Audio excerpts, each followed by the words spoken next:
Bienvenidos a un nuevo programa de Ajedrez sin Barreras. En la clase anterior habíamos concluido con nuestra clasificación de mates básicos. A partir de ahora iniciaremos con una nueva etapa de cómo aplicar los mates estudiados. Veremos diferentes posiciones y diferentes partidas para identificar cuál es el mate que podemos aplicar en la situación determinada.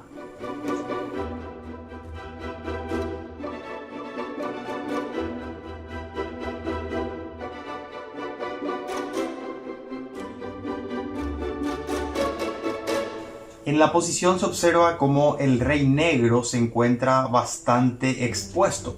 Las blancas tienen dama y dos torres amenazando casillas reales. Además, cuentan con un alfil en C2 que puede colaborar eventualmente en el ataque. Tal es así que tras un breve análisis, las blancas pueden seguir con el siguiente movimiento: torre jaque. Se valen de que el peón de G6 no puede capturar a la torre porque se encuentra clavado. Entonces el rey tiene que ir a G7 y ahora podemos aplicar uno de los mates estudiados en ajedrez sin barreras, que es el mate que se da con el poder del doble jaque. La torre captura en G6 y el blanco realiza jaque con la torre y al mismo tiempo con la dama. El concepto que habíamos rescatado para estos mates era que ante el doble jaque el adversario solo tenía la opción de mover el rey. No podía intentar obstruir la amenaza de jaque, no podía intentar capturar la pieza agresora.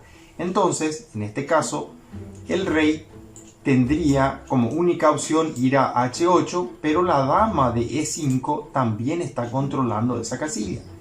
El negro no puede capturar, como dijimos, con dama, tampoco con peón, porque es jaque de dama, y tampoco puede capturar con el rey, porque esta torre está defendida por el alfil.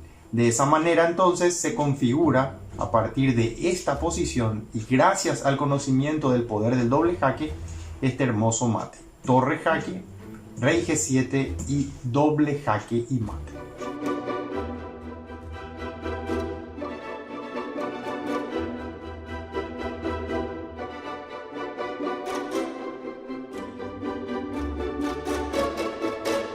En esta posición observamos cómo las blancas, que tienen torre, dama y alfil, que están cerca del rey negro, pueden combinarse para lograr un mate básico de dama y peón.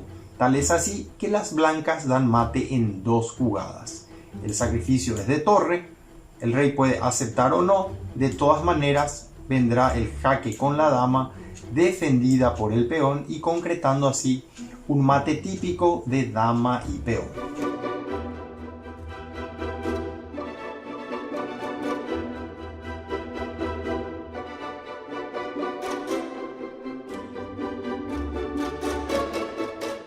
En esta posición, al observar la disposición de piezas, tenemos un alfil de casillas blancas, un alfil de casillas negras, y esto nos recuerda a uno de los mates que habíamos estudiado que se daba con dos alfiles.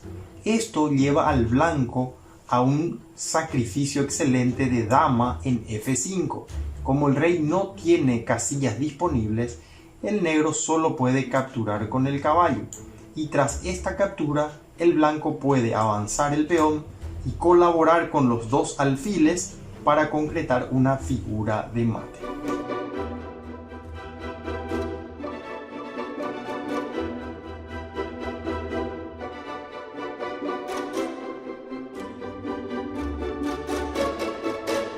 Ahora observaremos una posición que derivó del gambito de dama.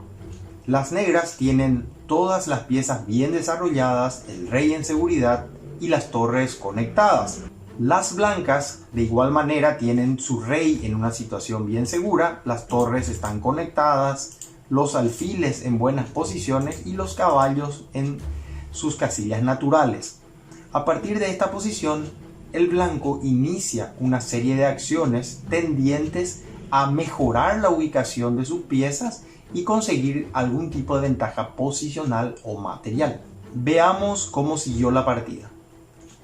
Caballo E5. Ahora el caballo desde E5 ejerce mayor presión sobre el enroque negro y el blanco eventualmente puede reforzar esa posición con un peón en F4. Las negras rápidamente lo eliminan. Ese es un concepto importante. Siempre debemos tratar de eliminar las piezas activas del adversario, las piezas mejor ubicadas del adversario. El blanco captura. El defecto de ese cambio del negro es que ahora, con esta captura, el blanco está forzando al mejor defensor del enroque negro a retirarse de su excelente posición. Eso hay que ir analizando siempre antes de realizar una captura. El negro mueve el caballo y ahora hay una serie de opciones para el blanco. El blanco puede capturar aquí porque tiene el alfil amenazado. También puede capturar el caballo tocando la dama negra. Pero veamos qué decidió el blanco. Primero toma el caballo tocando la dama negra. El negro captura con el alfil y a partir de ahora, para ganar un peón, el blanco decide capturar el alfil de E7. Si el negro captura el alfil, entonces el blanco tranquilamente tomaría alfil por, peón por y luego de torre por, quedaría con un peón de más. Por tal razón, el negro prefirió tomar el alfil de A2. En este momento surge una posición de alfiles de distinto color, pero esto, muy lejos de parecer una partida equilibrada que suele pensarse que puede llevar a partidas de tablas, está bastante complicada aún, porque hay piezas pesadas, están las damas y las torres en el tablero. Entonces es un concepto erróneo pensar que al quedar solamente las piezas menores y al ser alfiles de distinto color, la partida irá hacia unas tablas. La partida siguió alfil H4 y ahora dama B7. La idea de dama B7 puede ser evitar que la torre ingrese a la casilla D7, controlando de una manera importante la séptima fila. Concepto importante es siempre ubicar una torre en la séptima fila, porque la torre, al tiempo de amenazar los peones que generalmente están en la segunda fila, corta posibles escapes del rey adversario. Entonces la dama negra lo que hace es evitar que la torre ingrese a la séptima. Ahora la dama se mueve a G4, amenaza alfil F6, ya acercándonos a una de las figuras típicas que hemos estudiado. Por ejemplo, un mate de dama y alfil sobre G7. Rápidamente el negro saca al rey, evita entonces que el alfil se mueva a F6. Ahora podría ser capturado tranquilamente. Entonces, ahora un concepto importante que debemos ir manejando. En toda partida de ajedrez es importante manejar los tres sectores del tablero: flanco dama, centro y flanco rey. Y una estrategia superior conocida es cuando uno genera acciones en dos sectores del tablero. En este caso, el blanco no se concentra solamente en el ataque sobre el rey, sino que también se apodera de la columna central. La idea de la última jugada, torre D6, es doblar las torres en la columna y apoderarse totalmente de ella. Las negras con B4 reaccionan en el flanco dama para en un momento abrir columnas e ingresar con la dama, o en su caso tratar de coronar un peón. El blanco dobla las torres consecuente con su plan, y ahora el negro, sin percatarse de las amenazas blancas, sigue con su idea de capturar e ingresar por el flanco dama. ¿Cuál es el problema ahora? Las cuatro piezas blancas están activas y listas para entrar en acción. Tal es así que el blanco puede permitirse esta jugada brillante que conlleva el conocimiento del mate típico de dama y peón que hemos estudiado en clases anteriores. Veamos por qué.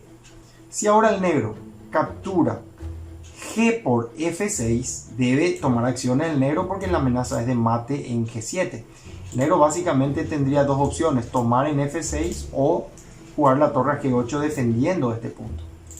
Veamos la primera. Si toma G por F6, el blanco tomaría E por F6 amenazando dama G7 mate. Y si ahora torre G8, entonces utilizamos la clavada para que esta torre de G8 no pueda capturar a la dama blanca. Y lo que es peor, la dama blanca está amenazando dama G7 con mate que no se puede evitar.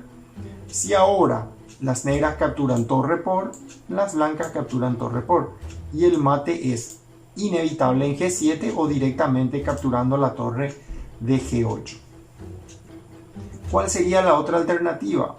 Luego de alfil F6, el negro debe defender el mate de G7, tomando, vimos que era un problema, entonces veamos qué pasa si torre G8. Tras torre G8, surge otra vez en la mente del jugador la figura típica de mate del pasillo.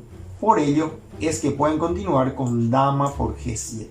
Un sacrificio excelente de dama que solo puede ser contestado con torre por G7 y ahora la torre queda clavada. Por lo tanto, luego de torre D8 jaque, torre por y torre por, el rey negro nuevamente se encuentra en un pasillo y en posición de jaque mate.